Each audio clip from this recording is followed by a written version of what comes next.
You are listening to the Lucha Central Podcast Network. And now, luchacentral.com presents Straight Outta The Bodega with King Fat Boy Papo Esco. From the wrestling world to the podcast world, it's Straight Outta The Bodega with your host, the King Fat Boy Papo Esco. And on this fine Thursday, you have arrived, pulled up.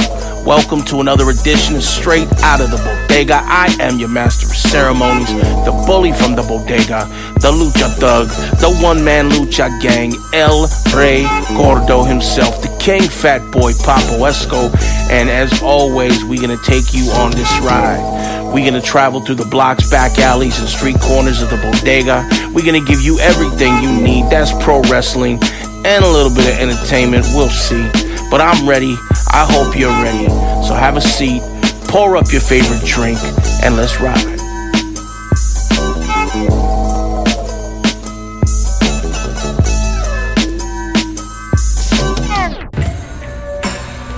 And I said it before, I will say it again. It is Thursday.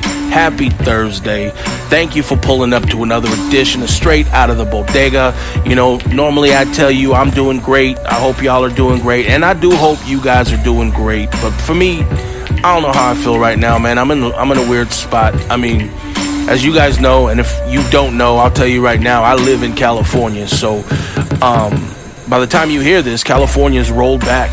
I mean, we're closed up again. I feel like we're back to square one. And, you know, I know some of you guys will agree with me that it feels like we've been in this pandemic for years, but it's only been months.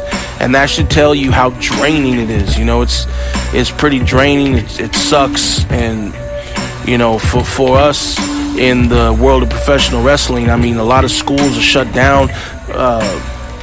Everyone except for the bigger feds are working, but a lot of us on the independent level, we're not working. And I don't even know if a lot of us are going to be able to wrestle again. I just don't know. Maybe I'm overreacting. Maybe I'm not, but, you know, it's just crazy. All I can say is I'm going to stay positive despite how I'm feeling.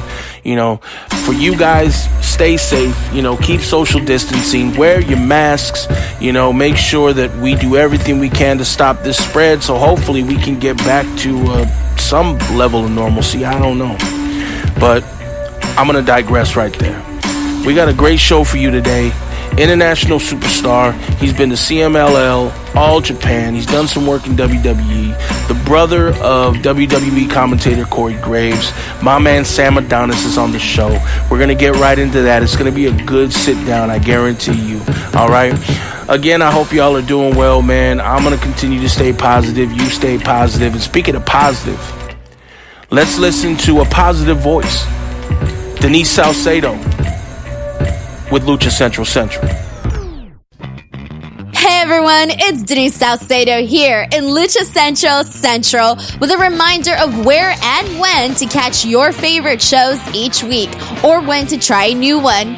Tuesdays, it's the Lucha Underground Centered Show, Mass Mats, and Mayhem. Check out the premiere video stream every Tuesday at 2 p.m. Pacific, 5 p.m. Eastern on the Lucha Central YouTube channel and at luchacentral.com. Then listen to it on your favorite podcast platform every Wednesday.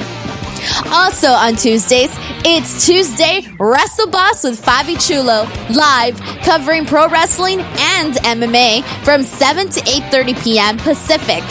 Head to WrestleBossLive.com to listen live and even call in or download it Wednesday across podcast platforms. Wednesday nights, live on Facebook, it's Spanish show La Mesa de los Márgaros, giving you both the news and the chisme from around the lucha world.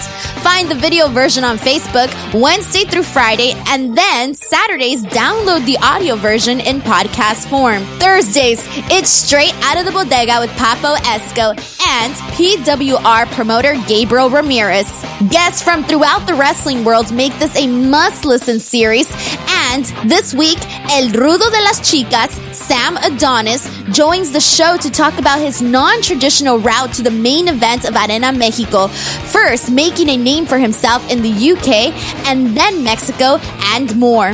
On Friday, it's your double dose of Lucha Central Weekly podcast, one in English y el otro en español. Lucha Central Weekly is where you'll find all the top stories of the week, both inside and out of the ring from Mexico and anywhere luchadores are in action across the globe. Find out what's happening in empty arenas across Mexico, including Chaos, Lucha Time, and the latest from Mas Lucha, as well as lucha action in WWE, NXT, and AEW. Also, if you missed any of last week's shows, including Vampiro on Lucha Libre Figures and Facts, Boss Fight Studios' Eric Araña on Business of the Business, or Thunder Rosa on Mass Mats and Mayhem, luchacentral.com has links to it all for you. Be sure to subscribe and follow all your favorite Lucha Central Network series on your favorite podcast platforms. And please be sure to give a rating and review to help more fans find the shows that you love. For now, this is Denise Salcedo signing off from Lucha Central Central. Have a great week. And once again, it's Thursday, Thirsty Thursday. I hope y'all poured up your favorite drink and are getting ready for this great interview. Gabe, I said great interview. Oh, so it's not going to be the best podcast ever. You know, I keep thinking that we outdo ourselves every single time. And the fact that is true to me, yeah, it's going to be the best podcast ever. So today on the show, we're just going to get right into it. I mean, I'm still going to mention that Gabe Ramirez is owner and operator of Pro Wrestling Revolution, owner and operator of Pro Wrestling Revolution Training Academy, owner and operator and proprietor of lucha-mask.com. Go get your mask right now. But we also got a special guest on today. Yes, sir. He is a world traveler. He's been to Europe. He's been to Japan. He's been to Mexico, huge in Mexico, and he's spent some time in WWE TNA. We're going to get into all that. Mr. Sam Adonis, how are you doing, sir? I'm doing great, guys. Thank you for having me. I know both you guys pretty well from some shows in the west of the United States, doing some shows in the Northern California area. So I'm glad to be here with you this afternoon or evening. Yeah, we're glad to have you on. Well, I don't want to waste any time, man. I want to get right into it. I really want, our listeners to get a chance to hear your story. So I want to get started with, you grew up in Pennsylvania. Shout out to Pennsylvania. And actually your dad was a wrestling promoter in that area when when you were growing up, right? Oh yeah. I grew up, I can't really say I grew up in the business because, I didn't get backstage until, later on in life. But my dad was a local promoter. He was a volunteer firefighter that used to buy fundraisers and ran shows locally since I was about 2 years old. So the Pittsburgh independent scene, these guys, I've been around since I was a small child. But, it's just like if your parents own a bakery, naturally you're going to have a knack for being able to bake bread. So, at a young age, I took a love to it. And, I would say I became virtually obsessed and, things steamrolled and went in the direction they did. And I've been able to get a lot out of the business that I love so much. How long did your dad promote for? Well, my dad was buying these, the fundraiser events, and it turned out that the events he would buy were doing better than the independent shows. So the local promoters wanted to work with my dad more often. Right. And they kind of, lifted the curtain to him and invited him into the wrestling business. So by about 95, 96, I was 6 years old. That's whenever it really started to pick up a little bit, and I'd have a little bit more communication with the wrestlers. And a few years later, my brother ended up training to be a wrestler, and from then on, I was hooked. I would travel all over the Northeast with him, going to all his independent dates, and they called me Little Sam. I was about 4'3", fat as can be. And I studied tapes. I knew a lot more about the history of wrestling than a lot of the wrestlers did. So, I was one of your typical little smart marks. And all the boys used to come up to me and, ask me my opinion of their matches. And I would be honest and usually piss them off, That's what happens when you're honest with someone. Hey, how was my match? Did you watch it? You want to know? Yeah, brother, just tell me. X, Y, and Z. But Well, what the fuck do you know about wrestling, man? Exactly. You're just a fat little mark. Can you imagine going backstage and just walking up to this little child and saying, "Hey, man, did you watch my match? How did everything go? Oh, you suck. You know, the lockup was shitty. You know." Well, the thing was, at the time, that's awesome. At the time, I was the only, one of the only kids in Pittsburgh that was studying tapes as much as I did. You know, I had a big collection of tapes, magazines, toys. You know, I was very aware of what else was out there. I was a big lucha fan since I was about 4 years old, because that AAA pay-per-view, When Worlds Collide, we saw that live. And that kind of blew my mind that there was other wrestling out there. You know, growing up with WWE and WCW, knowing that there was more out there, that gave me a hunger. So that's when I started, finding tapes and figuring out how the internet worked and just researching. And, a lot of people would come to me for ideas or just, they knew that my hunger was a little bit stronger than theirs. And I did what I could to help, but a lot of people didn't like it, of course. Of course. Awesome. So let's fast forward from your childhood to about 2008. I would say, correct me if I'm wrong, but that's when you started training, right? Now, you mentioned that your brother, who is WWE commentator Corey Graves, and we'll get into how much you hate him later as a brother. But did you start training under the school that he trained? I mean, did you follow in his footsteps there, or did you find your own school? At the time, my dad was actually running wrestling events on his own. He'd broken away from the other companies he'd worked for, and we were just doing basically a monthly show and the spot shows, if you will. We didn't really have angles or storylines. It was just fundraisers and just like I said, the family business. It was something to do, something fun. And, I was turning 14, 15, 16, and it was about time to get me in the ring and get ready to be trained. So my dad ended up renting out a storage unit, and because our promotion had enough steam, it was called FNW. We had the FNW Wrestling School, and it was... That's, I'm sorry to cut you off, but that's Far North Wrestling, right? Far North Wrestling, correct. Oh, I think you said FMW. I was like, what? No. It's like, come on, brother. I'm going to have to cut you off pretty soon. FMW. No, well, they opened the school, and we had a couple other students there, but I think everybody in the school kind of got the idea that it was, kind of tailored for me. My brother, he was there 2 nights a week. And honestly, compared to what wrestling schools are now in a lot of places, we had it pretty rough. We had to do all the calisthenics for weeks before we learned the wrestling. We weren't allowed to touch the ropes. There was no big bumps being taught. We learned the fundamentals and the basics, like they would have 20 years ago or 30 years ago, So he definitely hammered my ass, though. He wanted to make sure that I never got a reputation for being spoiled. Was that your brother doing the training?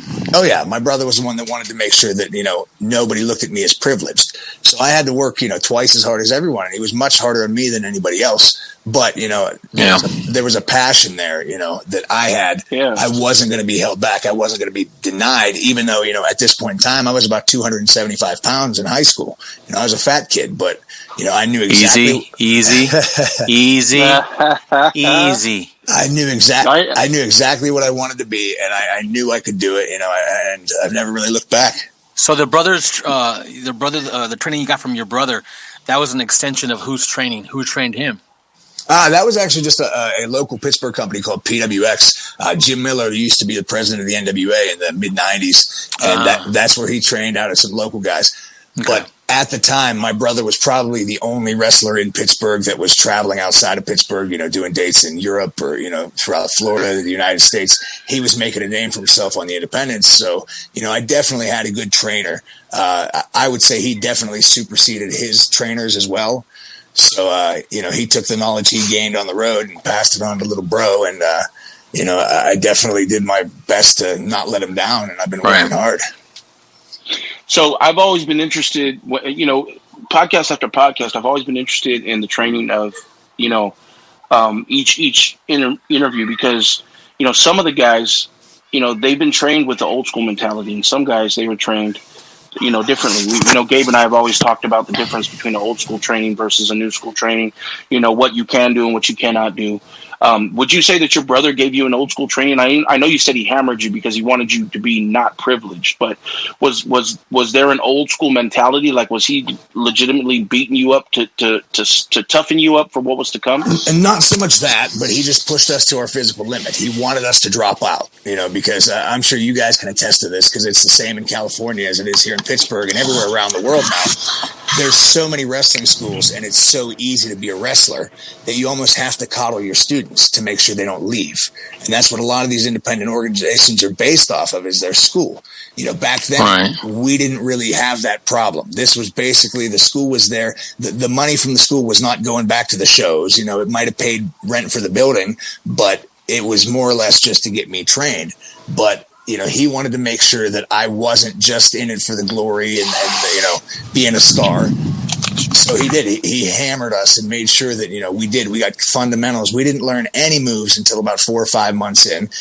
I see now people are running the ropes in the first class, and, none of that was back then. You really had to, show you wanted it and learn the basics. We'd work on a hammer lock for 3 weeks in a row. Or inside cradle, just so many things that were so basic. We basically learned how to wrestle without a ring. And I think that's something that would definitely be classified as old school. Yeah, for sure. Right. For sure. So, from the time of 2008 to about, I would say about 2011, you worked in your area. I know you worked for Far North Wrestling. I think you did some time in Diamond Championship Wrestling. If there's any stories there you want to tell, that's fine. You can stop me there. But I kind of wanted to talk about 2011 when you got the look from WWE. You went to the developmental league, right? Florida Championship Wrestling, as it was called at the time. Right. Well, in about late 2010 to early 2011, I was kind of, finding my wings, if you will. I had a pretty good gimmick here in Pittsburgh, and I was a heel, and I was very confident. I knew I could do anything. And, this is back in the day. I think MySpace was, bigger than Facebook, but I was making connections. I was looking at whatever opportunity I could find outside of Pittsburgh. And I was one of the only people in Pittsburgh that was getting these opportunities, and it helps being 6'4", because, in today's game, there's not many people that size. But, I was just very, very confident in what I was doing. I had a good gimmick. I was called Sweetness Sam Elias. I was basically a throwback playoff of Dusty Rhodes, Ric Flair, and, Billy Graham. But So something new. Yeah, exactly. What's old is new again. But I did all that, and I actually went against my brother's orders to send a video to WWE because he knew I was not ready. I got a professional package done. This was back when you had to mail things in. I got DVD covers, 8x10 glossies, professionally written letters, and I got an opportunity to do TV.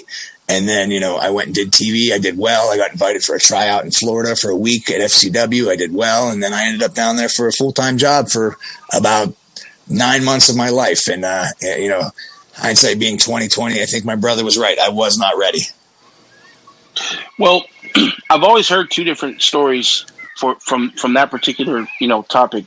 Whereas, you might not be ready, but the WWE wants to farm you in under their system. So if they have to retrain you, they will. So can you talk a little bit about what you mean by not being ready? Was it maturity? Was it attitude? Was it just you not being where you need to be in the ring? I mean, well, back then was a different game, and I hate saying back then because I'm only 30, but this was almost 10 years ago now.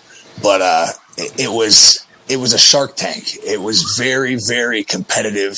You had some of the biggest, best bodybuilders in the world, along with some of the best independent wrestlers in the world. And here comes a 20-year-old kid that thinks he knows it all.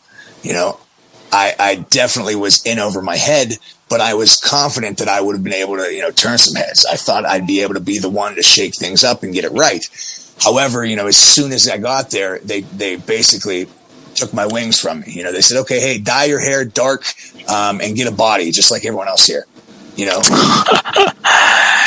Who was under your tutelage? I mean, who were you under when you were at FCW? Well, that was Ty Bailey, who Ty Bailey, yeah. He's the one that gave me, my death sentence, because honestly, I mean, my entire character was I was a fat guy that thought I was sexy, kind of like a Buddy Rose or something. Buddy Rose, yeah. And I had my shtick down. I knew and to this day, I if I had the opportunity to do what I was doing on the independents in WWE, I'd probably have a different story here today.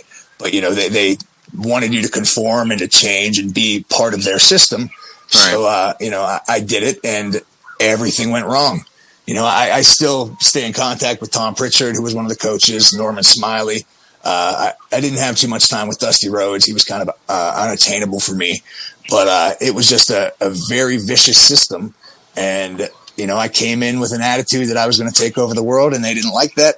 They broke my spirit. I ended up getting a knee surgery. And, a couple weeks after I was cleared to wrestle again, I was released. But isn't what you're saying now, pretty much what you just said now is they broke your spirit.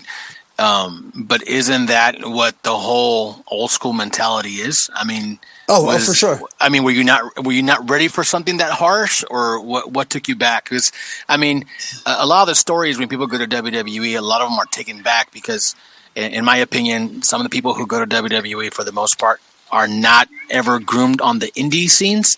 They're brought in, obviously, they were good at something else and they look good physically. So you want to train them to be wrestlers. And then when they start wrestling, they're missing the whole culture of wrestling, of paying your dues and, things like that. Well, with you having that harsh, old school mentality from your brother and so on, how different was, the old school that you were being trained under to the old school mentality that they, sort of broke your spirit? I mean, what's the difference? Like, what actually broke you? It was basically just a lack of life experience. This is the first place I've ever lived outside of my parents' house. I'm moving to Florida. I'm trying to meet girls and do things and have fun and live a normal social life, trying to adapt to the WWE system. Right. And then when they take that away from you, that's something that, as a kid, you don't understand, that you're going to say, I thought you hired me for this. And if you get hired at Walmart as a janitor and they ask you to move to the electronics section, you can't complain. I said, look, I have these great ideas for marketing, right? I'm going to give you my long list of what to do. Once I'm done with these bathrooms, we'll have a meeting, and I got great ideas for marketing. It'll be great. Exactly. I was one of those. I was trying to be a people pleaser. I didn't know keep your mouth shut and your ears open. I did what I could to impress people, but a lot of times I would have been better off sitting in the corner and blending in. So, it was definitely a learning experience, but I think in hindsight, it was, probably the most important thing that happened to me, because just having that 1 year on a resume has opened so many doors for me. Sure. Oh, absolutely. Now, you said you had still a relationship with Dr. Tom Pritchard. You have still a relationship with Norman Smiley, but you also struck up a friendship with William Regal, right? And through that friendship, you were able to get opportunities in Europe after you were released from the developmental system. Is that correct? Yeah, that's actually a really wild story, because Regal started coming down to do commentary for NXT, right? I don't even know if it was NXT yet. It might have just been FCW. But he was coming down only at our TV tapings to do commentary. And randomly, some Wednesday morning, Tom Pritchard called me and said, "Hey, Sam, I need you to go pick up Regal at the airport." So Regal's a just genius and knows everything, every corner of this business. We sat together in the car, and he said, "Hey, when we're together, I want you to pick my brain. I want you to use this as an opportunity."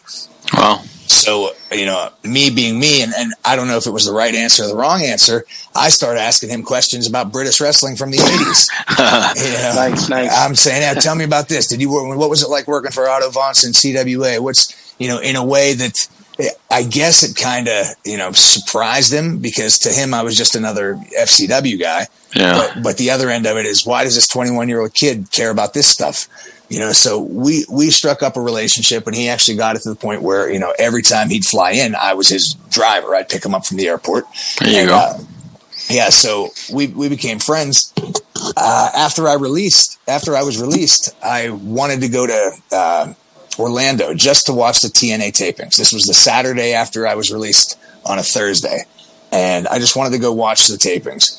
So I go there, and apparently there's some lottery system and people waiting outside for tickets and stuff. And I'm like, screw this. I just got fired from WWE. I'm not waiting in line to go to watch TNA. So as I'm rounding, that's awesome. Yeah. As I'm rounding the corner, Regal happened to be there with his son and his wife at the time. And I told him this is the situation, how I got released, and how, this isn't the end for me. What can you do? He said, give me a call on Tuesday. I'll call Brian Dixon in England. And he ended up getting me hooked up with All-Star Wrestling in the United Kingdom, where I spent the better part of 4 years. And that's where you began working as Sam Adonis, right? That's where the Sam Adonis character came to life. Exactly. When I got there, the first night in, Brian Dixon, who's a legendary promoter, and everybody has an impression of Brian Dixon because he's one of the guys that's been around for 50 years. He said, "What's your name?" I said, "Sam Elias." He goes, "No, you're Sam Adonis now." It's that simple. As simple as that. And it was just, he didn't think about it for a second. I don't think he had it in his mind, but it worked. I was doing the American gimmick over there. It's funny because I'm well known for coming out to the ring with a flag in Mexico, but in Europe, I always came to the ring with an American flag, and that was one of Brian's little pet peeves. But hindsight being 2020, there's a certain way you learn to work an American flag. It's not just a prop. You don't carry it over your shoulder. You know when to use it, how to use it, when to wave it, when to use it as a weapon. That 4 years of experience working with a flag ultimately played into my success in CMLL. Yeah, and you correct me if I'm wrong, but you did have a huge feat in your time in Europe. You were actually the first American to hold the British Heavyweight Championship, were you not? Yeah, that was actually a super huge honor for me because, like I said, I'm an old school mark. I like this stuff from the past, and I've always been a true to life heel, where my job is to come to town and get beat, and send you home happy because you got to see your favorite babyface win. So I spend most of my career on my back. But, the time came where it was my turn and I was able to be the British heavyweight champion. And, that's a belt held by Fit Finlay and Tony St. Clair and, Marty Jones, Robbie Brookside, some of the biggest names, some of the best talent in the history of pro wrestling. Right. So it's All-Star is one of these places where I always said it's the last wrestling territory because we were doing 150 shows a year, and in my opinion, there's no substitute for experience. I'm working with these guys day in and day out, getting better every day. So, the time had come. I was in the right spot, right time, and I was confident. And, it happened and it made sense. And it's something I'll always be proud of. British heavyweight champion Sam Adonis. I like it, man. You mentioned Mexico. You took that title to Mexico to defend it, right? Yeah, well, I never lost that title. Do you still have the belt and do you defend it at every indie show? Yeah, I was going to get into that. Why don't you go ahead and get into that there? I never lost the title. I was supposed to go back and, do another tour for Brian, I believe in July of 2016. But I went to Mexico for a little tour. I defended. I didn't even use the actual belt. I used a ringer belt, just because the Mexican fans didn't know any different. So I defended the title for a company called DTU. And then all of a sudden, everything started speeding up, and I got fast-tracked into CMLL, and there was no time to go back to do the job. So, yeah. So are you just flat out insulting Mexican fans, or what are you doing here? No. Oh, okay. I'm stating that your average wrestling fan does not pay attention to the majority of independents across the world. Because you said Mexican fans. I don't know. I think your ego in Mexico is coming to life right now. Oh my gosh! Listen to you. You're the only person that started more trouble in Mexico than I have, dude. That is not true. That is not true. Well, maybe that one night, but otherwise, no, not that true. You heard it here first. Yeah. Sam Adonis is still the British heavyweight champion. That's no right. one's going to tell us any different. Let's get into Mexico. I mean, you got an opportunity with CMLL, man. That's huge. And I want you to kind of talk about your experience coming into CMLL. I know sometimes, a lot of American folk that we talk to, they say that they've had problems with some of the other talents, and sometimes it can get a little crazy. Kind of talk about that, and also tie that into how you came up with this pro-Trump gimmick that kind of took off out there. Well, he stole that from Brian Cage because so I've been told. Oh no, I'm sorry. Go ahead.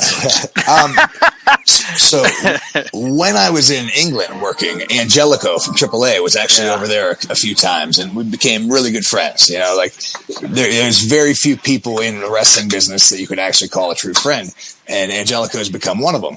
He knew my passion for Mexican wrestling, growing up watching the tapes and studying and just being a fan. And he always was inviting me. He said, hey, come to Mexico, come to Mexico, come to Mexico. So for about 3 years, I was just putting it on the back burner. There was no security. There was no job. It was, there was nothing, no guarantees, if you will. So I was actually coming off of an injury, and I had some money in my pocket, and I said, you know what? I'm going to go to Mexico. I'm going to see Adam for 2 weeks. I got down there, and he said, okay, we're going to go see Dorian Roldan. We're going to get a meeting. We're going to try to get you some work for AAA. I'm like, wow, fantastic. So I had a few matches, few independents for DTU, and I met Negro Casas at one of those events.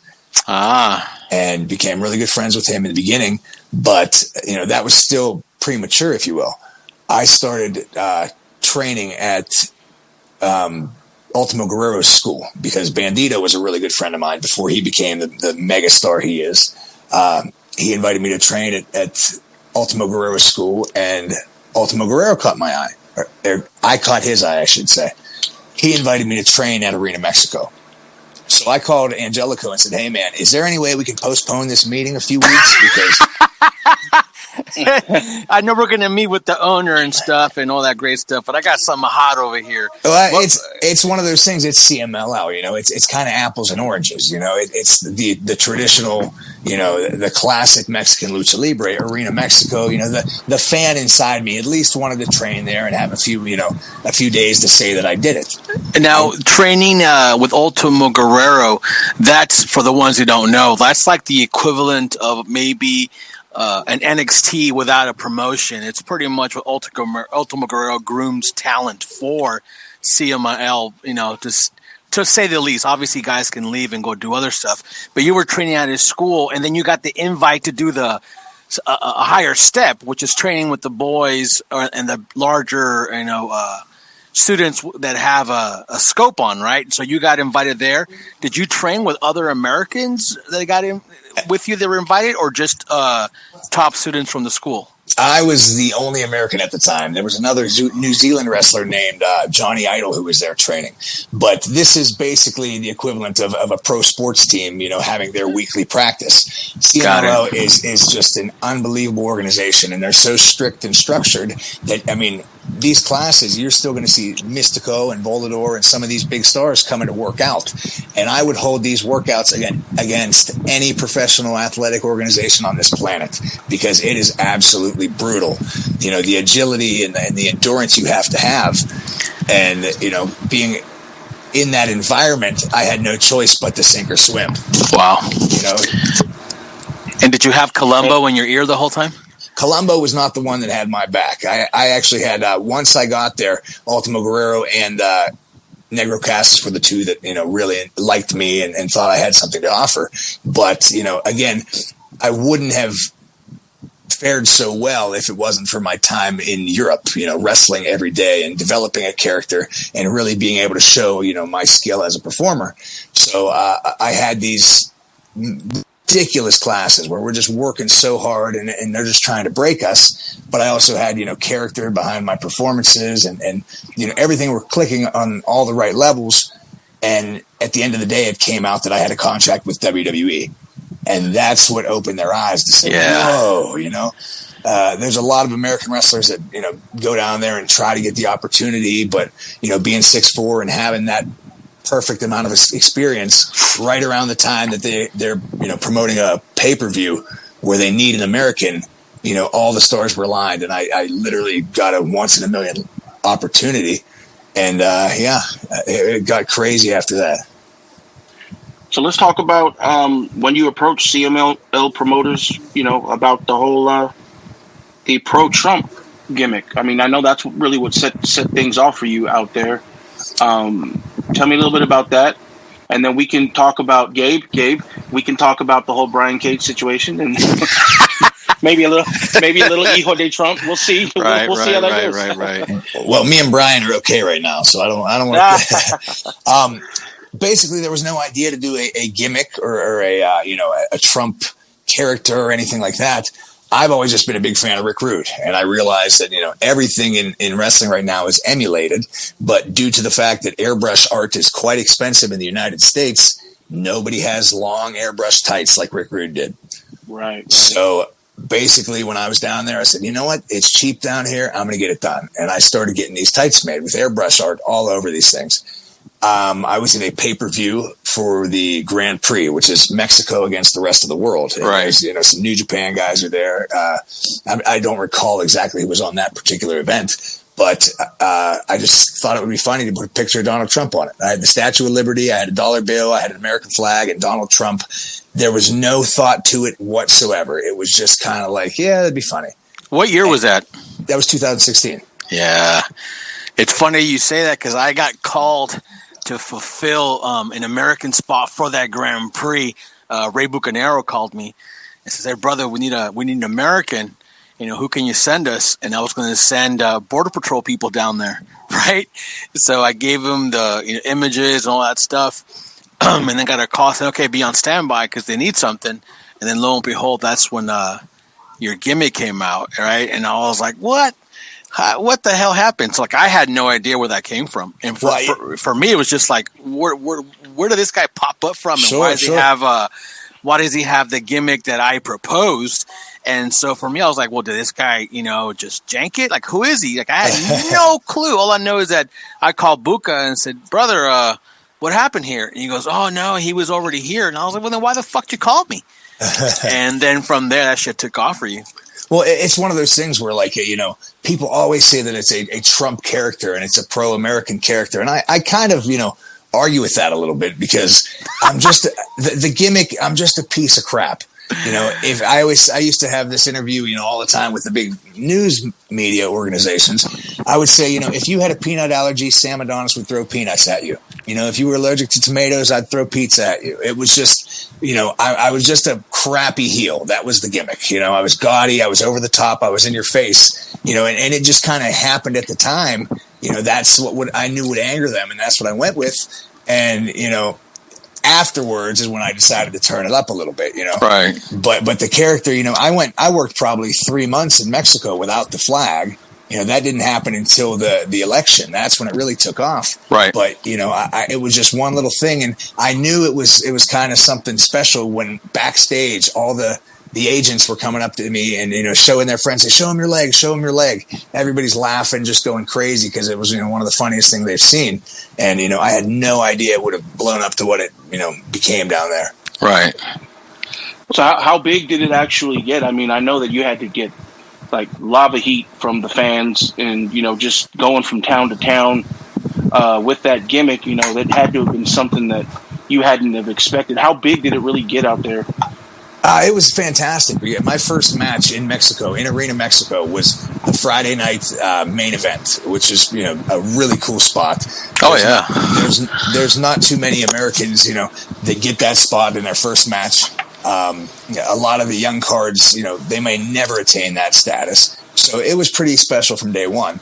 And the nice thing is, my experience from traveling all over the world, I kind of attribute it to being old school, if you will. I do a very classic style. I'm not selfish. I don't want to do the coolest moves. I want to, make the people the maddest so that when Atlantis gives me his finish, they come unglued. That was my idea. And honestly, that's basically what happened. A lot of the older stars liked to work with me. They were the ones that wanted to work with me because they knew I was safe. They knew I would, help them in their career, make them look like $1 million. And I was just happy to be there. So, it kind of got a lot bigger than I expected it very quick because right after my debut and once the flag came into play is whenever, I was getting flown all over Mexico and, doing these high profile main events in other cities. Wow. Yeah, well, you definitely had a good run there, leading up to, I believe it was Shigeo Okamura, right? Yeah. He returned to CMLL, and, much like in the vein of William Regal, you had a chance to get, with him and actually tag team with him and get some experience with him, right? Talk to me about that, and was that the portion of time where you actually got in touch with Ultimo Dragon to work for what is that? Torreon, Mexico, I believe it is. It wasn't actually Akamura that hooked that up.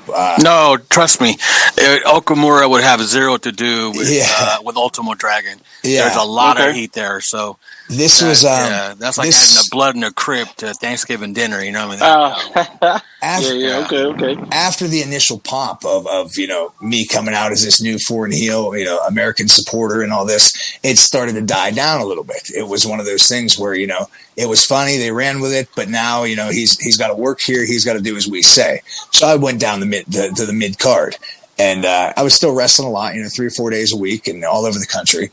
And then I became real good friends with Archangel, which who recently passed a few years ago, which absolutely... Yes, that was sad as hell. That's hard. But he actually told me, he said, "Hey, are you booked Sunday?"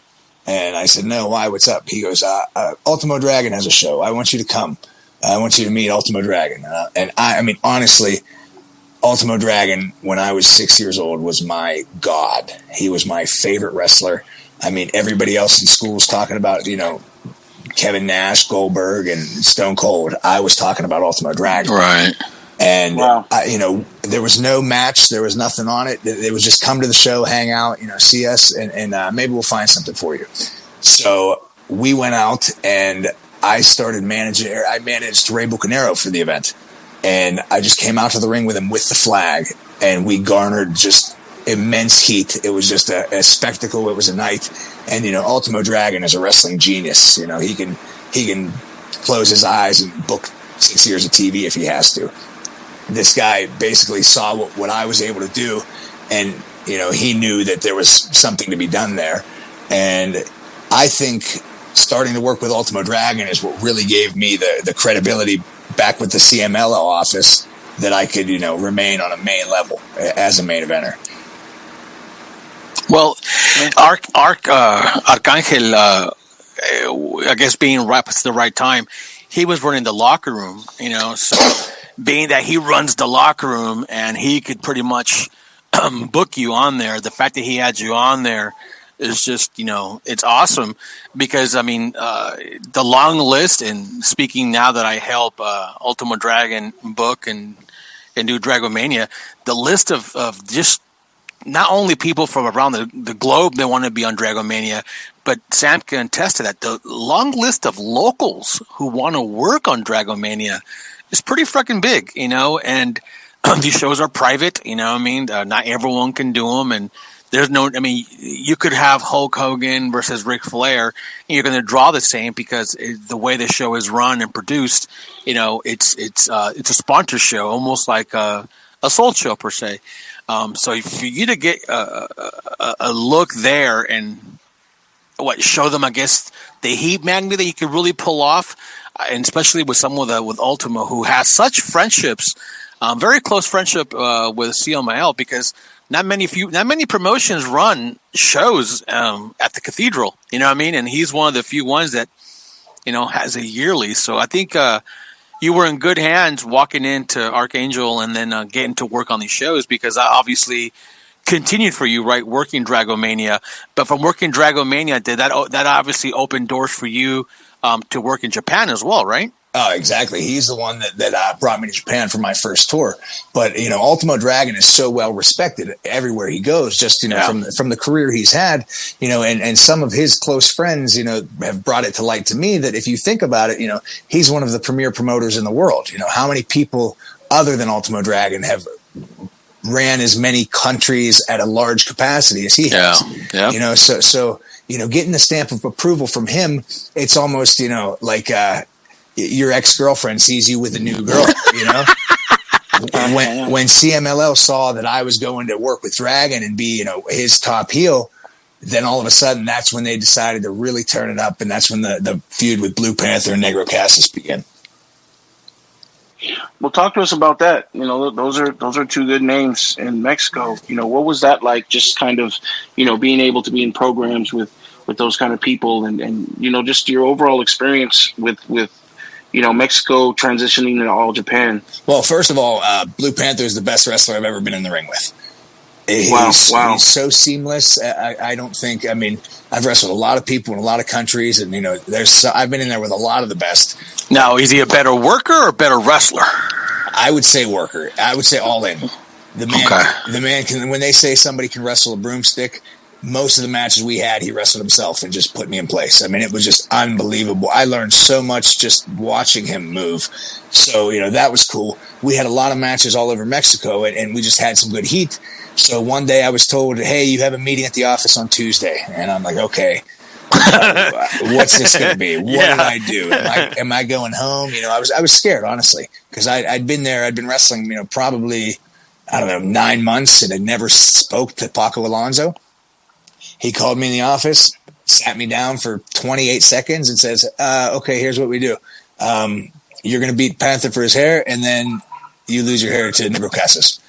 And I said, okay. He goes, okay, good. Yeah. We're good. Get out. Yeah. Basically that's what happened. And I just couldn't believe it. And from then on, I was featured. I was really I was in the angles. I was on the TV. I was pushed. And that match coming up was going to be the day that Sam Adonis is made in Mexico. And that's exactly what happened. I mean, the day after I beat Blue Panther for his hair, people were shouting at me in the streets. They were saying, "Oh, there's that gringo wrestler. Fuck you, gringo." It was a big deal. I mean, that's the same as, a local sports team in Pittsburgh or any city in the United States. They revere lucha so highly down there that, it made me as an actual star.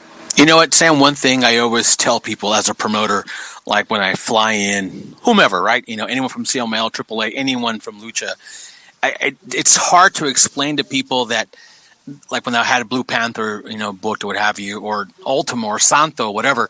When we're bringing those guys in, it's hard to explain to people here locally, whether it be my students or local talent and so on, the magnitude of the star that we're bringing in, because it's almost, correct me if I'm wrong, but wouldn't it be that the equivalent of booking someone off WWE TV right now as booking someone off CMLL TV? I would take it one step further and say that it's like booking somebody from the Yankees or booking somebody from the Twins.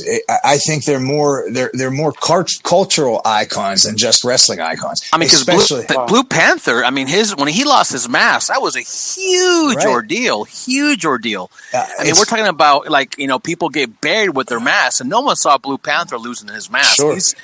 He's one of the most, one of the most underrated legends, if that makes any freaking sense whatsoever, because the word legend gets thrown around very easily.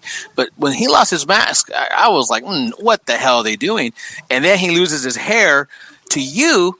It's like, God, you must have been not only in the good graces of Paco, but brother, you must admit that you must have rubbed some people the right way to give you that rub 2 times against 2 great legends, which is Blue Panther and then Negro Casas. You say 2 times. That's actually right, because losing your mask and losing your hair in Mexico is a huge ordeal, right?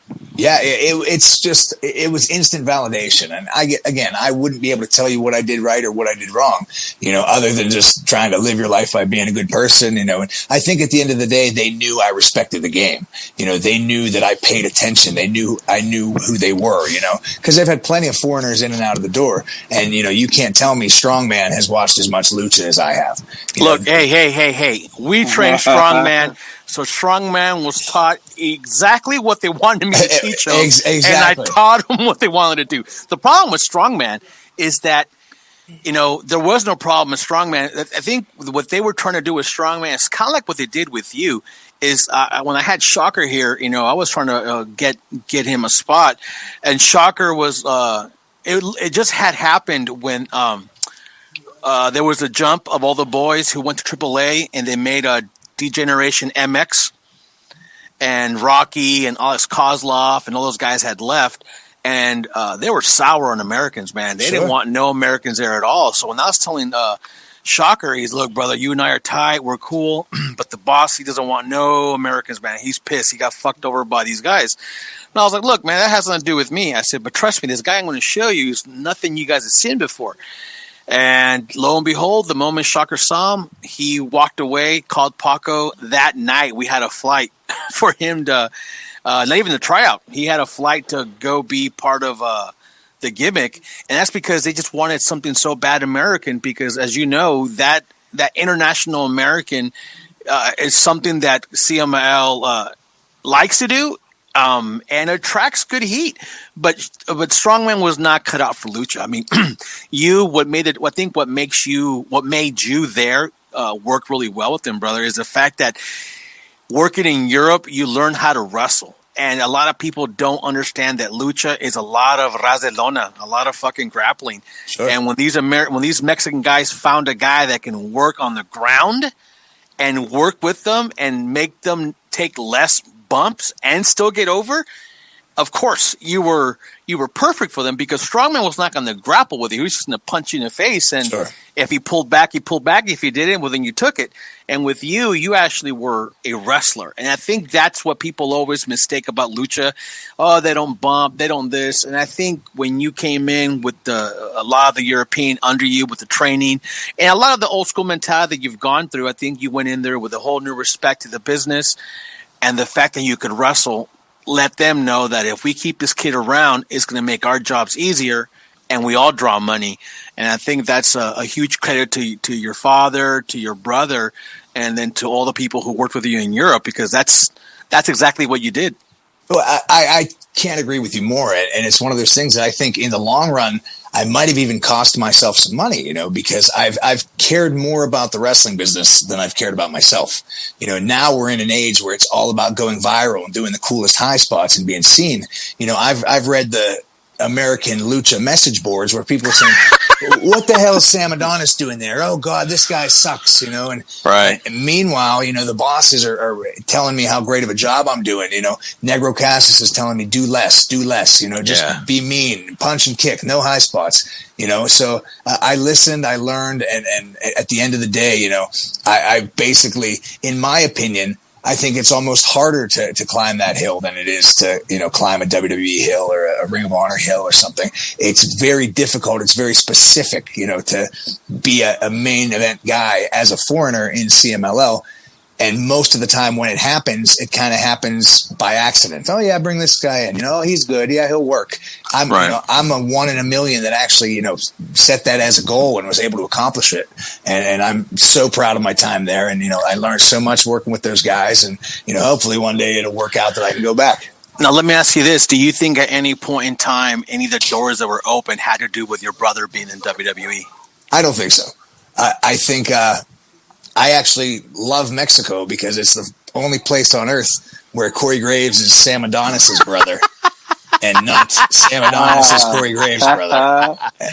Well, let's talk a little bit about that. The only reason why I want to talk about that, because I know that you don't want to associate with your brother, not in the sense that he's, you want to be his family, obviously, but we had a interview with Jungle Boy Jack Perry a few episodes back, and he talked about how he wanted to make it on his own merit, on his own work ethic, and he did not want to be associated with any of the fame that came with his father, Luke Perry. So I know that that's something that you held close to your heart. Talk to me a little bit about any type of frustrations or any type of things that might have come about from people knowing that your brother was who he was and what platform he was working on. And how hard you work to try to just stay away from that whole thing. I mean, honestly, it hasn't really affected me that much, because to this day, the vast majority of the people that know me have no idea that he's my brother. It really, I've been able to, make enough noise on my own that people don't draw that comparison.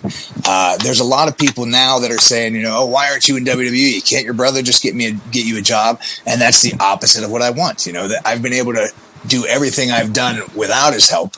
I don't ever want my legacy to be, oh, he's only there because of his brother.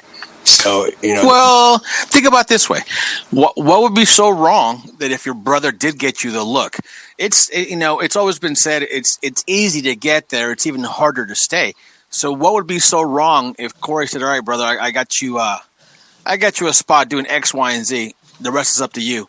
What would be so wrong with that? There would be nothing wrong with that. And if he decided to do it on his own merits, I would have no objection, but I'm never going to ask him for it. I never push forward for it because, everything I've done on my own. And I'm very proud of that. I've been able to get by without him. And, I love my brother. I'm proud of him. I think it's great that he's doing what he's doing. But, our careers are completely different paths, in a capacity. It's funny. Like I said, I brought up Tom Pritchard the other day. We went out to breakfast. And I said to him that, my brother's path and his brother's path are, virtually similar. I'm the Tom Pritchard. I'm the workhorse that goes around and, just busts his ass and may not be famous, but I'm working. And Bruce Pritchard's in the office making $1 million. Right now that's what seems to be happening with my brother and myself. But, I love professional wrestling. I'm sick with it. It's all I've ever known. It's all I've ever wanted. And I'm doing exactly what I want to do. I still think my best days are to come. I still think that, I probably will have a future in a major promotion, but I think it's, considering what I've already accomplished, I think it's more than likely going to happen, based on my hard work and what I put in, as opposed to, getting a handout. Man, bro, that's admirable. You definitely have every right to be proud of that, man. I like that story, and just like I like, Jack's story. It's pretty much the same thing. And I don't know. I disagree. I don't see nothing wrong. So? Because why would you not want? Everybody in this world needs help. And now it's not like you're in WWE because you're brother and you're sitting getting a paycheck, hanging out at home. I don't see anything wrong with somebody opening the door for you or a little crack of the window, because once you get somewhere, it's up to you to stay there. You know what I mean? It's like anyone can get you anyone can get you a job interview at somewhere. You got to know someone to get somewhere. You know what I mean? Yeah, because think about it. What opened this door for you, brother, was you getting you picking up Regal. Right. And that all happened because someone sent you to go pick up Regal and you took advantage of a situation and made it work for you. I myself don't see nothing wrong with someone going, here's an opportunity, go for it, and you do it. Now, of course, if this person's pulling strings for you not to get fired because you're not very good at it or whatever, then I think that'd go against all your merits that you've set for yourself. But if you got an opportunity because he wanted to help you out or you asked for one, I don't see nothing wrong with that. I think everyone in this world needs help at one point or another. Sure, and I don't see anything wrong with it either. I just am not going to be the one to push the issue. I'm not going to ask for the help. I'm proud of what I'm doing, and if it came, I think I'm at the point now in life where I'm 30 years old and I'm just now realizing that I'm feeling good. I think I'm pretty damn good at this. Whereas when I was there, I wasn't. I was a kid. I wasn't ready to be there. So. I think it's something, if it happened, and I'd make the most of it, but, I would never expect it. I'd never ask for it. And I don't know. I think I can do it, without that, because as well as I do, the wrestling's a very small business. Yes. And, they know what's going on. They know it could be a game of cat and mouse for all I know. They might be waiting for me to call and I might be waiting for them to call, and who knows. But, I'm just happy doing what I'm doing and making the most of, the freedom while I have it. Yeah, I would say that there's a clear difference in my mind in taking, I don't want to say a handout, but like an opportunity, we'll say, from like, say, a professional wrestler like William Regal, who has a wealth of knowledge and experience that can get you places that you will be able to further your career, versus your brother. And that's really what it is. Despite what your brother does and is, as far as WWE is concerned, he's still your brother, and you grew up with him, and he was always looking out for you and always taking you under his wing and always being, that guy that's just going to be your protector. And there's got to be some kind of, I don't want that anymore, that caused you to not, talk to him about any type of opportunities. So that's what I meant by admirable. Let's talk a little bit about All Japan Pro Wrestling, man. I don't think we've delved into that too much. You got a chance to work with Ultimo, and that was the opportunity that sent you to All Japan. So talk to us a little bit about that and your experience there. Honestly, my one of the major reasons why I went to Mexico was to get to Japan. Ultimately, that's something that I've just wanted since I was a kid. I was a huge Japanese wrestling fan. To this day, I'd say Kenta Kobashi's probably my favorite wrestler, but I've always wanted it. And getting to Mexico, I knew, it's just a different way. It's a different avenue for an American to get into Japan. Now, there's so many companies in Japan that are, using guys that fly themselves over, and, they're the prestige of working in Japan has been lost because, it's almost a pay to play sometimes. And I had been rejected multiple times and just, couldn't get there. So I thought Mexico would be the way to make it happen.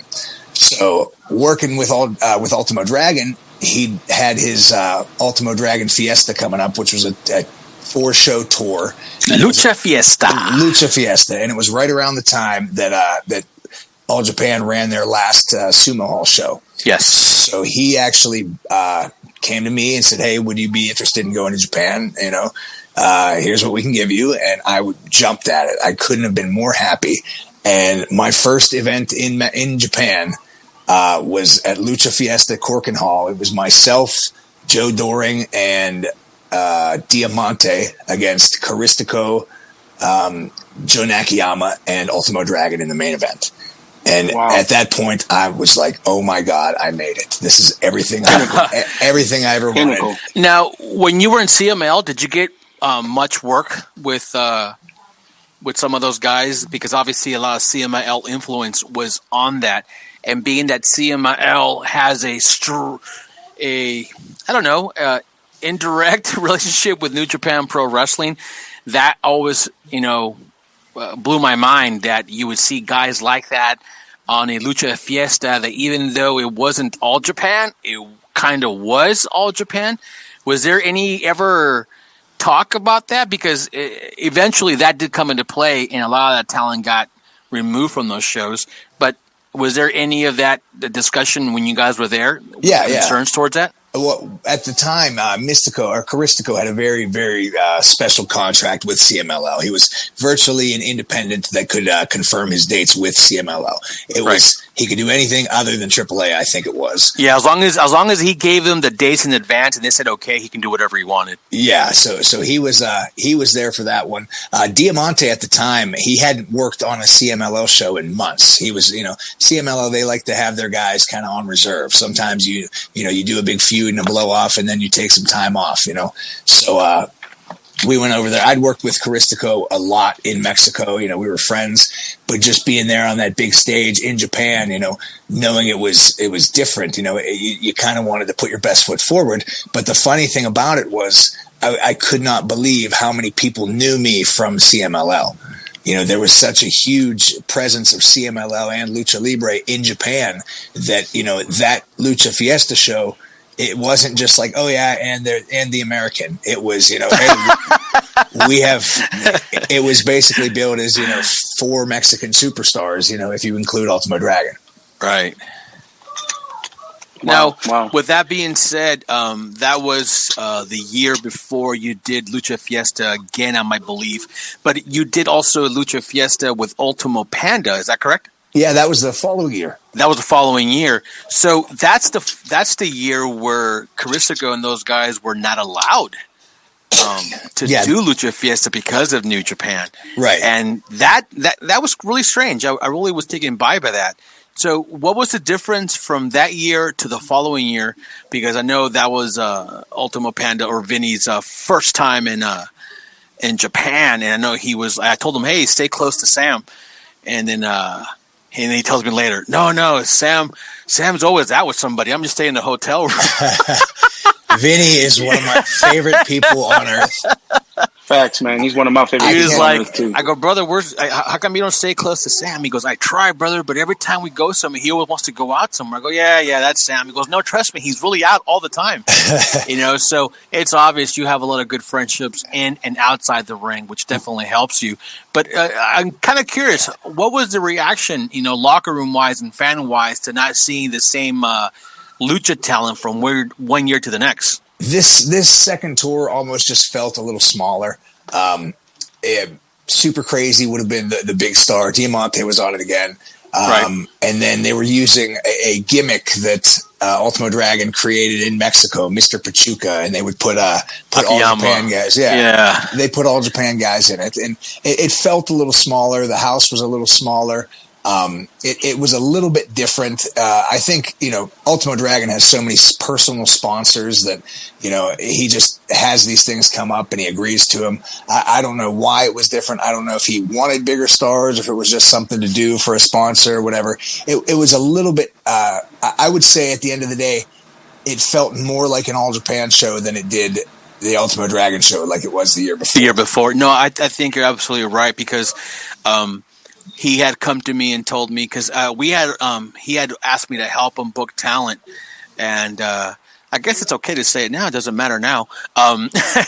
For that Dragomania show, the year leading up to the Dragomania, leading to the Lucha Fiesta that Ultimo Panda was on, I had booked Phoenix and Penta to wrestle at Dragomania while they were still working in AAA. Oh, okay. And so I had that set, and so I tried to make that work, and we had it set. They eventually, Asai-san, he worked it. You know how that goes. If just anyone knows, if you ever go and talk money with Ultimo Dragon, it will only be with Ultimo Dragon. He will negotiate all his deals, and it came to fruition. So we had it set, and I don't want to go deeper. We had the biggest main event that was ever going to hit Arena Mexico since fucking sliced bread. I mean, the sliced tortillas, and boom, they got signed to do CMLL shows as well, which eventually, went away, but they were running both. Remember, this for a small period of time. Right. And that's when, not only did we lose them for Dragomania, we also lost them to use stuff in Dragomania. And also to do the lucha shows in Japan.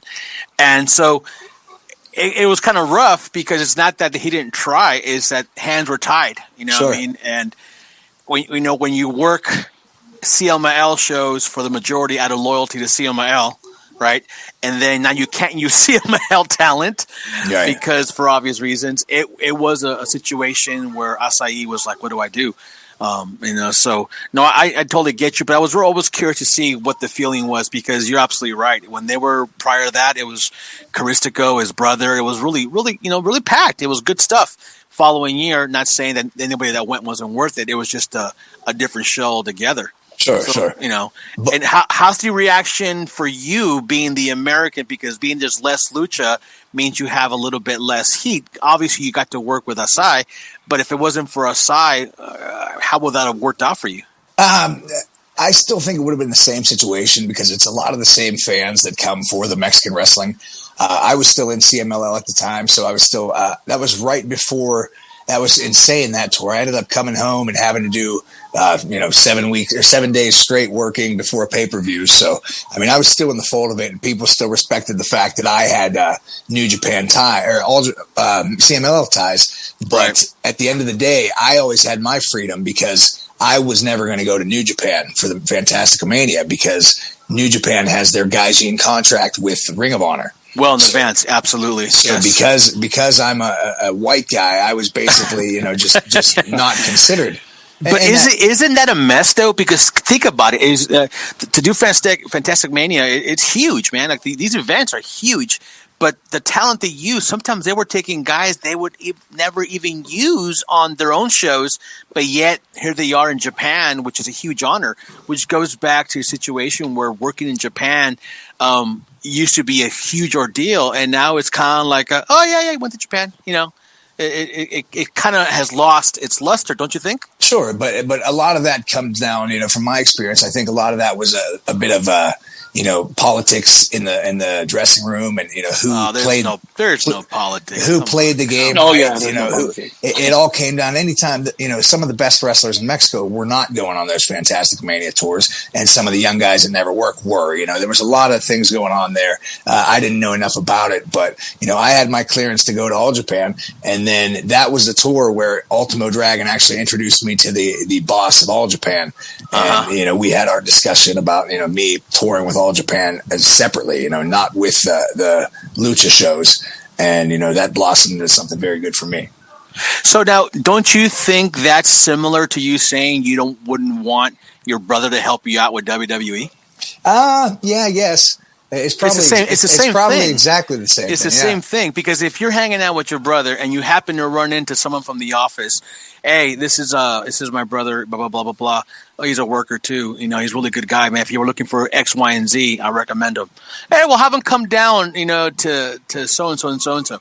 It's the same thing. Sure. You're absolutely correct. I just don't think it was. You know, it's. At that point in time, that's what I wanted. You know, I was willing to ask for the help.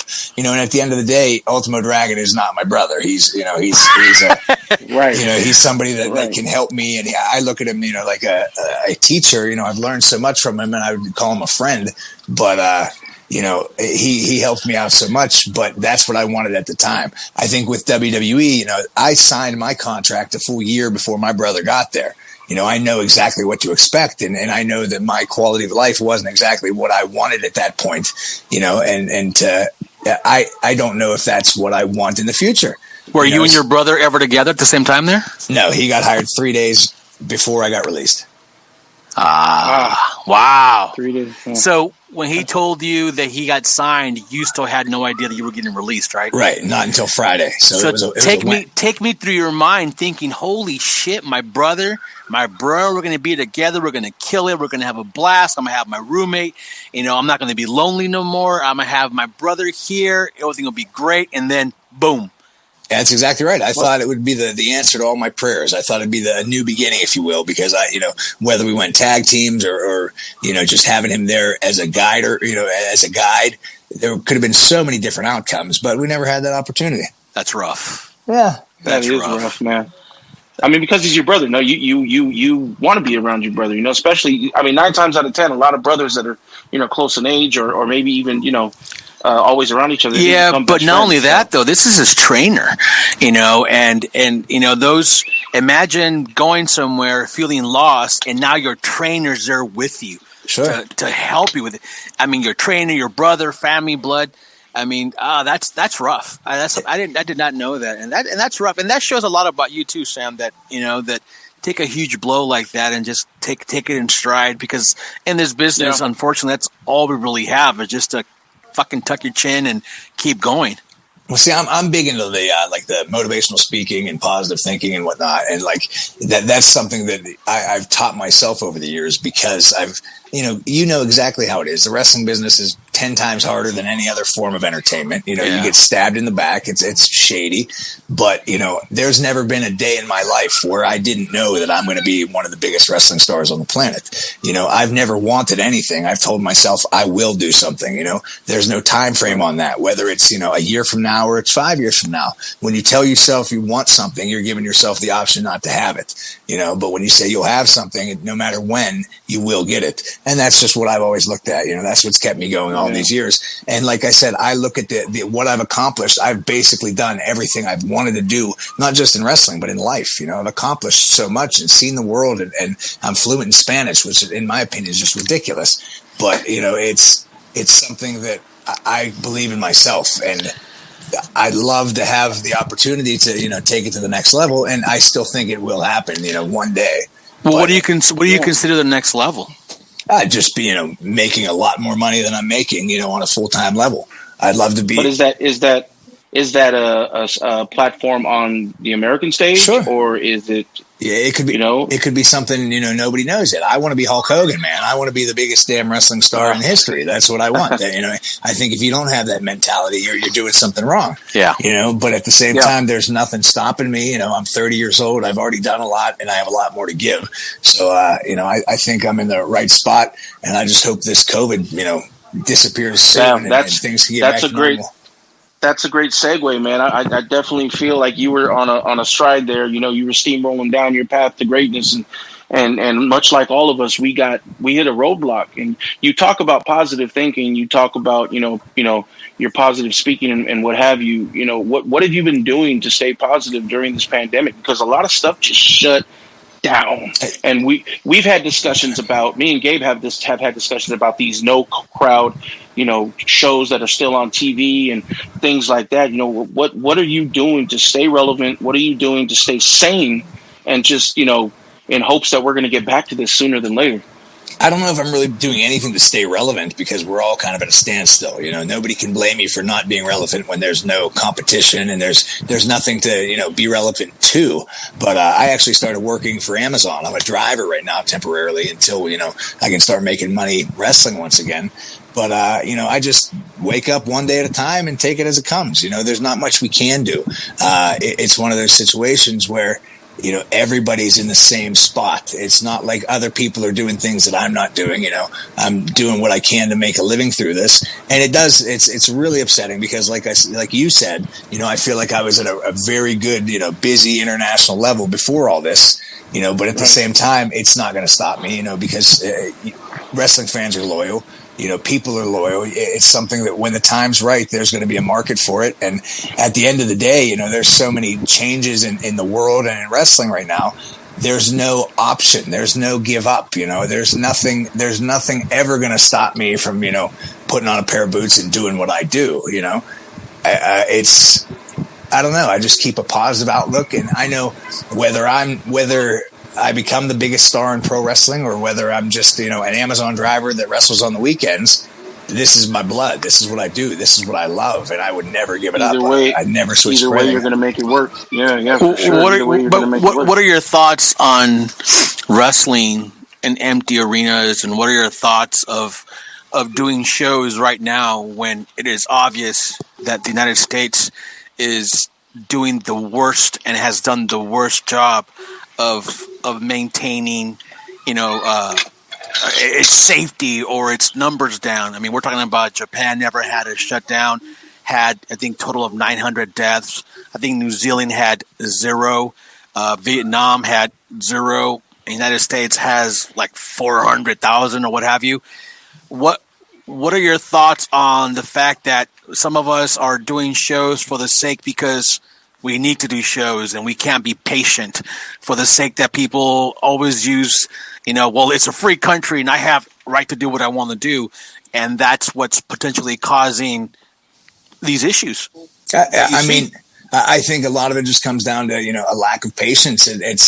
It's very hard to do without. This is something that when you do it, it becomes a part of you. It's in your blood, and we just have to have our fix of it, if you will. All you can do is take the best precautions you can, but clearly sometimes there's going to be things beyond your control. But I mean, it's just like anything. When there's a demand for something, there's got to be a supply, and sometimes, I wouldn't do it. I don't have the capabilities right now to promote a show here in Pittsburgh. I do run my own shows. It's too difficult right now. I wouldn't want to do it. I wouldn't want to put people at risk. Right, but aren't you working elsewhere? Yeah, tomorrow I'm flying. I'm flying out tomorrow. So that's my question. So why would it not be okay for you to do Pittsburgh, but it's okay for you to do Salt Lake City? Just for the simple fact that I wouldn't put other people in danger. I'd put myself in danger. But what's going on in Salt Lake that's different than Pittsburgh? Just money. It's yeah, and that's what I'm saying. I think everyone has a right to make money, but at whose cost? I mean, why can't? It's just my opinion. I'm not coming down on you. Is why can't we just wait? Like, why can't everyone just wait and we could wait? If we would have maybe just done what we're asked and put on masks and wash our hands and wash our ass and stay home. Is there a chance we can all be back to normal now, 4 months later, as opposed to now 4 months we're going backwards and potentially doing another 4 to 5, 6 months till a vaccine comes out? Like, why is there such a need? Like, it's not asking you, but if you don't have to answer if you don't want to, but why not say no and say, hey, no, I appreciate the booking, but I recommend that, maybe you don't do the show, but I'm going to pass right now for the safety of myself and whoever I'm in contact with.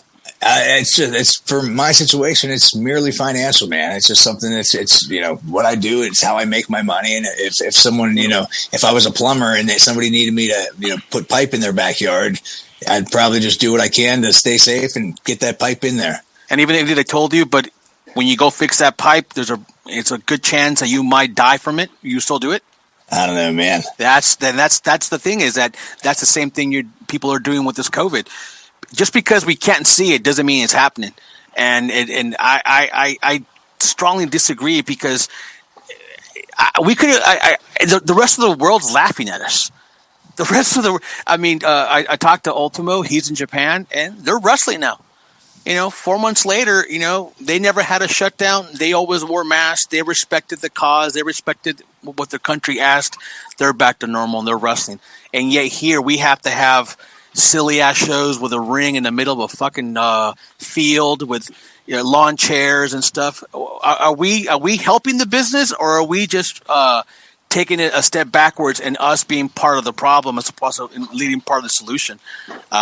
For me, I get the money part, brother. I definitely do. But I think there's a bigger scenario here when we're all at risk. You going on the plane, not knowing who's on that plane. It's kind of like when, AIDS was going on, right? And the safest way not to get AIDS was what? Don't have sex. Celibacy, sure. Yeah. So why now? What's the difference now? Because it's easier to get COVID now than it is to get AIDS. Because all the just don't have sex. I won't get AIDS. No problem. Don't share needles, man. We're good. Now you can just walk by, minding your own business. You can go home, get COVID, and pass it to everyone you love by doing nothing. So why go that extra rate? I don't know, man. Didn't think of it that far. So, well, it's hey man, you gotta do what you gotta do, right, to make money, I guess. But hey, Sam, we're you and I talked before. We're getting close to the time. I wanted to switch gears a little bit because I like to ask this question to a lot of the people that are on the show. There's a lot of listeners here that are aspiring to be wrestlers, or maybe they are wrestlers, or maybe they are managers, or what have you. They want to get to the next level, whatever their next level is, and even more so for the listeners that are even thinking, maybe I should, once we get back from this, if I can get to a school like Pro Wrestling Revolution Training Academy, selfish plug. What would you say? What would you say your advice would be to these guys who are listening and gals that are aspiring to be something in our business? It's the most cliche answer I could give, and it's what you'll hear from everybody else, is be different. Right now, we're in a situation where everybody is following suit and just trying to be the next viral wrestling superstar. There's people now that come out and because you can do cool flips, you get viral and you get booked on big shows before you're ready.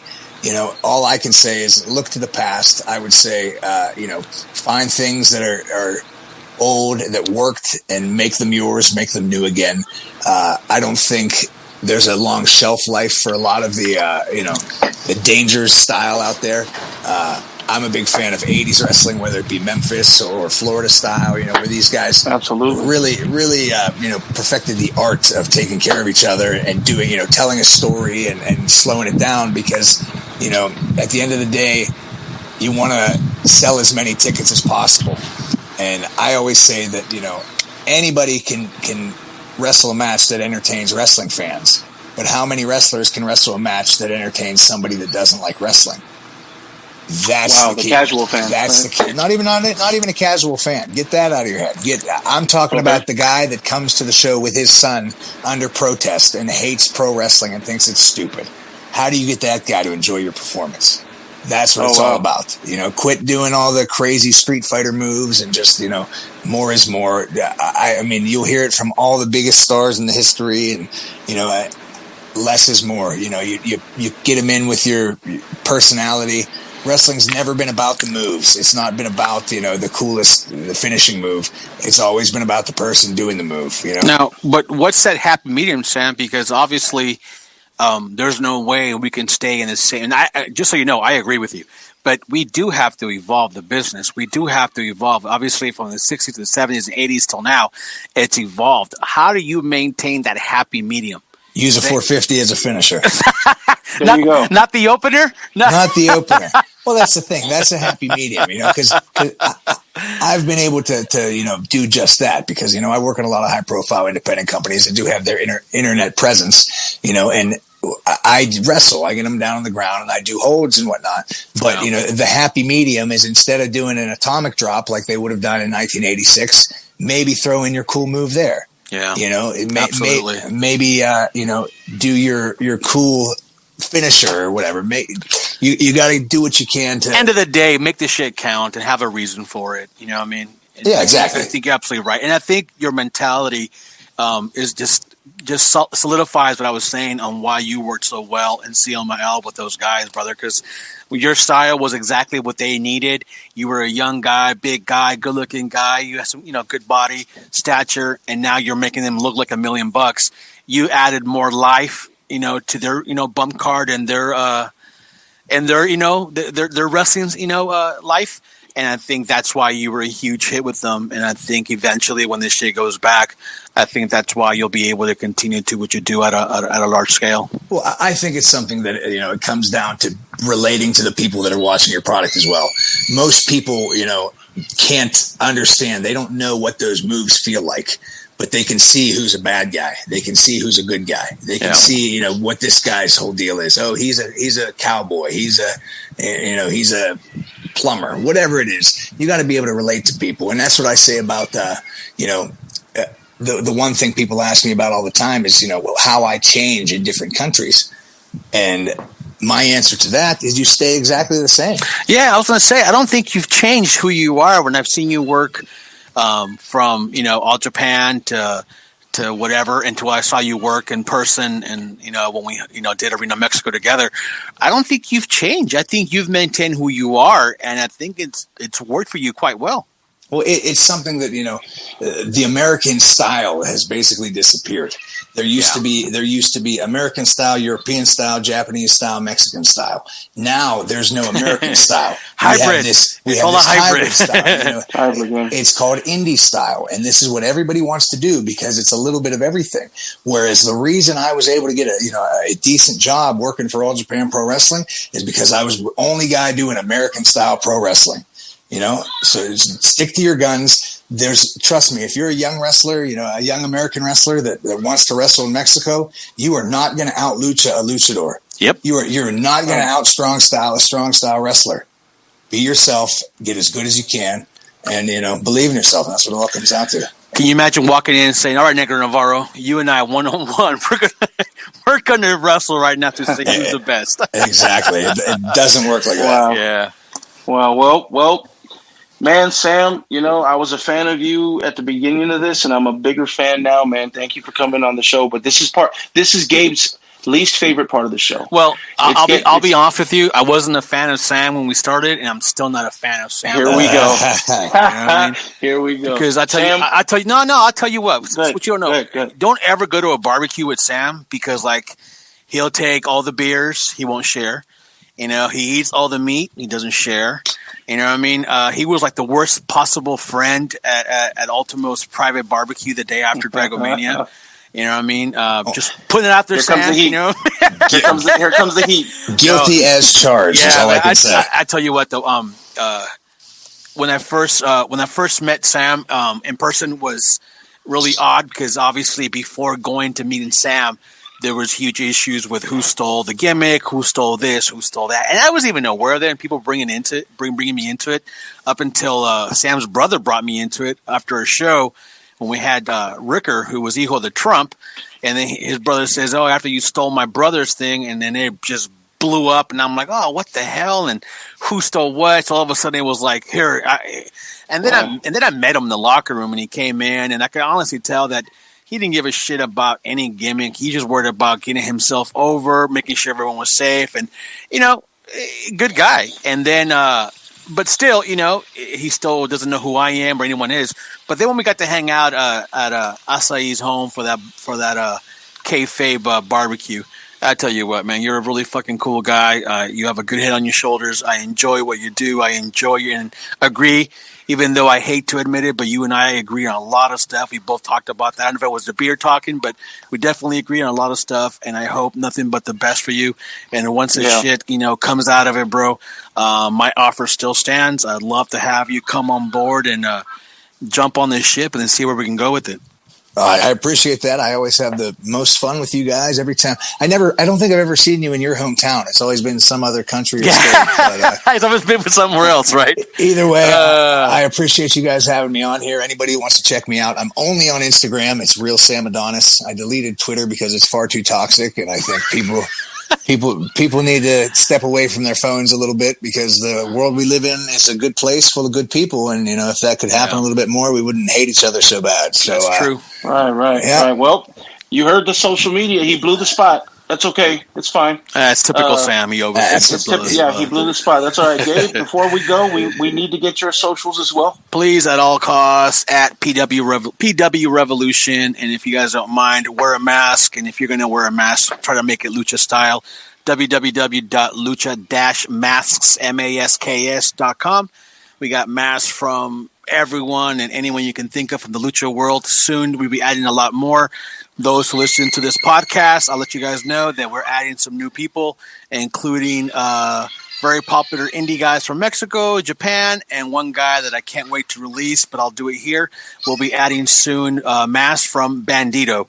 So stay close to the website, look it up, get your mask. We have from $6 all the way to $30. So thank you for over supporting us. And one quick thing, if you guys don't mind, today we just went ahead and released all the masks that we were selling for Cain Velasquez. We were going to donate all proceeds to the second harvest of Silicon Valley. So we donated over $2,800 from the masks that we sold off Cain Velasquez. That same day, there were some people on there who were tripling any donation. So we donated well over $8,000 worth of dollars to this food bank, and a lot of meals were made for these kids. So I'm not trying to make myself be like the savior of anyone. I'm just trying to make the most out of the platform that I have in front of me, and I'm trying to pay my bills because we all have to pay our bills. But if I'm able to give back like we did with Cain Velasquez, I'll do everything I can. So we still have Cain Velasquez mask on sale. So go on out. Every mask that's still being sold to this point, at some point when we hit a little lump sum, will continue to be donated, to Second Harvest. Awesome. Well, Sam, Adonis, thank you so much for coming on the show, man. This has been a great interview. Gabe, great interview. And best ever. I can't wait for us to get back to it so that we can start, this train steamrolling again. We can have you back to see what you've been doing since. Sounds good. Whenever you guys need me, I'm around. So the pleasure was mine, and I'll talk to you again. All right, brother. Thank you. Take care. Guys. All right, bye. On behalf of the podcast, Gabe Ramirez, I am your master of ceremonies, the King Fat Boy Papa Wesco. We out. And just like that, mi gente, that is all she wrote. Man, what a great interview. Huge shout out, mad respect, and a lot of love to my man Sam Adonis. He pulled up to Straight Outta The Bodega for an incredible sit down that did not disappoint. Brother, when we get back to this, I feel like you're going to take off like a rocket ship, and I definitely want to have you back on later on down the line to see how you doing. Until then, brother, we'll talk, and please stay safe. Well, that's all the time we got for this week. Tune in next week where we have pro wrestler, luchador, trainer, alumni of FCW, alumni of NXT, WWE superstar, and ring announcer for Alberto Del Rio. Well, I probably didn't do it as well as he did. Whatever. I'm talking about my man Ricardo Rodriguez. He's going to pull up to the podcast. We're going to have a great discussion. But don't go yet. Before you do, check us out on social media. I'm talking about Straight Outta The Bodega on Facebook, Straight Outta The Bodega on Instagram, and hit up Twitter for the @ that's sweeping the nation. Well, in my mind anyway. That's @ STR8OUTDABODEGA. Give us a follow. You might like what you find. Also, check me out on social media. That's Papa Wesco on Instagram, Papa Wesco on Facebook, Papa_Esco on Twitter. Talk to me. I talk back. I promise. Well, like I said, that's all the time we got. On behalf of Straight Outta The Bodega, on behalf of the podcast, I am your master of ceremonies, the King Fat Boy Papa Wesco, and we are out. Lucha-masks.com, in partnership with Mask Republic, give you personal protective masks to keep you lucha strong in the fight versus COVID-19. With world-class luchadors Blue Demon Jr., the Lucha Brothers, LA Park, Ultimo Dragon, Cain Velasquez, Conan, and so much more. Head to lucha-masks.com and you too can become a masked warrior. lucha-masks.com, powered by Pro Wrestling Revolution.